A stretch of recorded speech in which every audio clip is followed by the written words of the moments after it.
क्रिश भाई चल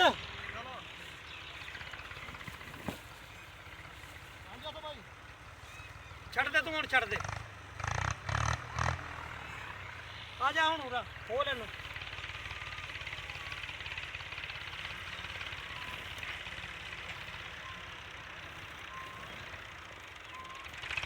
तेरा बना दिया जो मछली पानी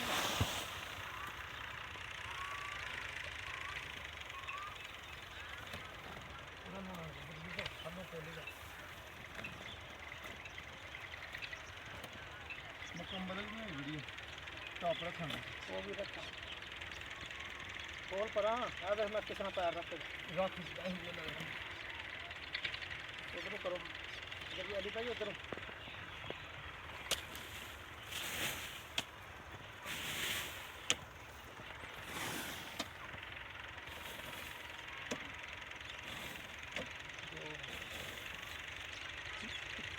रखो तो हाँ भी मिट्टी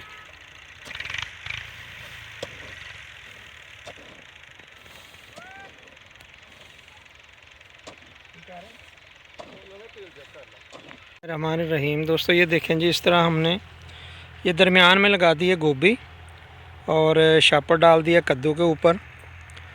तो जो दरमियान में थी ये डबल लाइन लग चुकी है गोभी की, ये आपके सामने है, ये देखें जी।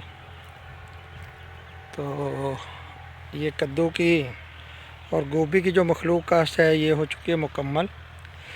तो अब देखें रिज़ल्ट कैसे मिलते हैं, दुआ कीजिएगा। अल्लाह हाफ़िज़, अस्सलाम वालेकुम।